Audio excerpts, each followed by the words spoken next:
Lawbreakers is a game that I really did not like when I first played it during the alpha test. Over the past 9 months though, Boss Key has made some serious changes, turning this game into the kick-ass, hyper-fast paced shooter that they always wanted it to be. Let's take a look. Let's start with the basics. Lawbreakers is a class-based 5 vs 5 shooter with one simple goal: F, gravity. More on that later though. Let's take this game one step at a time, because there's a lot to go over.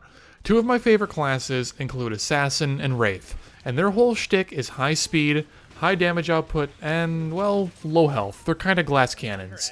In my opinion, they've got some of the best guns in the game, and they've got some crazy melee combos that allow you to burst down even the tankiest of opponents. If you thought Genji in Overwatch was hard, I dare you to get really good at Wraith. Absurd potential with an insanely high skill ceiling, and that's sort of the theme of this game. It's easy to get into, it's easy to understand, but it'll take you a very, very long time to master any of the characters. This is one of the highest skill ceiling shooters I've played in a while, probably higher than even that of Titanfall 1. The skill gap will be real in this game, so be warned.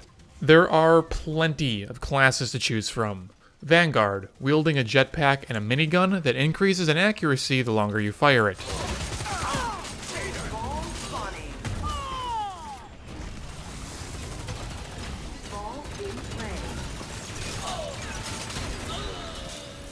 Enforcer, with a pinpoint accurate assault rifle and EMP grenades that disable abilities. Okay.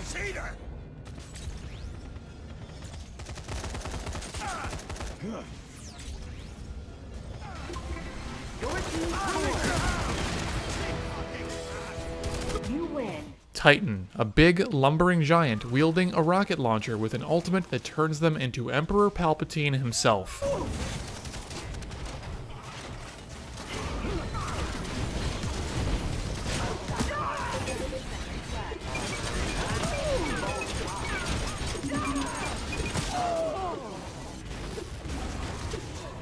Shot clock expire. Reset.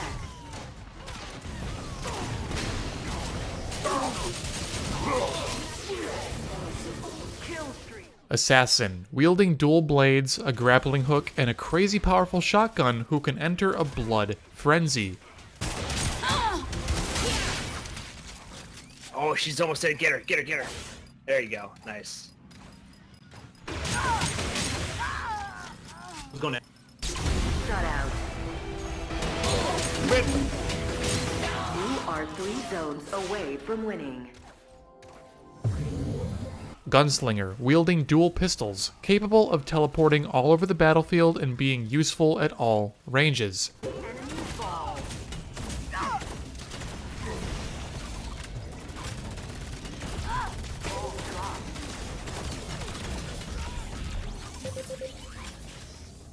Ally ball.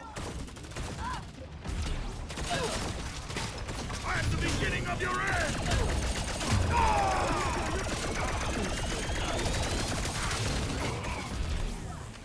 Juggernaut, a robot sporting the highest health in the game, a shotgun with bayonet attachment, and the ability to create hard walls out of thin air.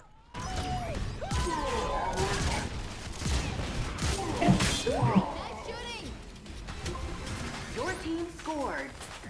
Battle Medic, another jetpack user capable of healing, shielding, as well as really high damage with her crazy guns. Kill streak.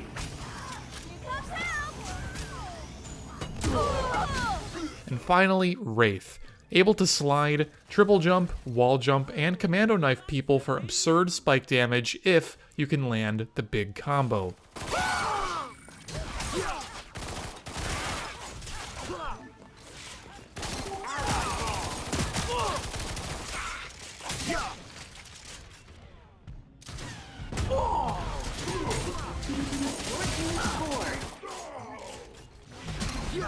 Lick my stinky boot! Annihilation. There's something for everyone in this game, and it looks as if there is going to be a 9th class added to the game later. I would assume that that's going to be in the final release. By this point, I'm sure you've noticed something very interesting about this game based on the clips you've seen thus far. In a lot of the clips, I'm flying. Not because I'm going fast or abusing the assassin's mobility mechanics, but just straight up flying. That's this game's shtick, and it's part of the game's tagline. This game has no gravity zones. Simply hold forward and look in whatever direction you want, and your character will move in that direction, whether it's forward, up, or down. Essentially everything you do in these small areas of the maps as a whole will impart momentum upon your character, so that there's not really any sort of sharp transition between directions. It's sort of a slow-going process to change directions thanks to inertia. Now, these areas, of course, don't cover the entire map, they just cover a small part of the map, but it's usually the center and then some other side areas as well. Usually like either one big area in the middle, maybe some two smaller areas somewhere else that are affected, and that's it. So it's not the entire game you're playing like this, it's only certain areas. And certain characters will excel or fail whether or not they're in these areas. Like, for example, Assassin does really, really nicely in this area because she has so many different options to move around freely. Whereas a character like Titan may lumber around a little bit. Like, sure, Titan can use their rocket launcher to propel themselves through the area, which we'll talk about in just a moment, but if they don't have the ammo to do that, they're just kind of floating fruitlessly. Juggernaut also kind of has these troubles where, unless they're using their gun for mobility, they can't really move freely. So there's kind of some positives and negatives to being in these modes, in these areas, that you need to account for in your playstyle, which is really, really interesting. So, like I've already spoiled the surprise too, this is not all that's in play. It's not just hold forward and look in a direction to move where you want to go. Think back to your first ever physics class. For each and every action, there is an equal and opposite reaction. If you fire your weapon in these no gravity zones, that too will impart momentum upon you.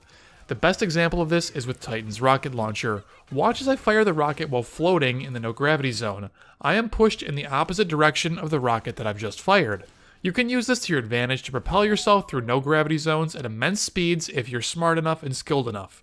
Even a slow class like the Titan can theoretically cover space very quickly when using this mechanic. To take it all a step further, this is a very intentional mechanic within the game. By default, if you hold left control, you're going to fire your gun behind you in order to propel yourself forward. That's right, you can point your rocket launcher backwards to go faster. Mind blown. The capabilities in this game are endless, and I really can't wait to sink my teeth into it this weekend for the beta period and upon full release as well. I wasn't a fan at first, but man oh man, have I become a believer in this game's potential. Thanks for watching everyone, and I hope that this video has gotten you just as excited about Lawbreakers as I am. I'll see you in the next one. Take care.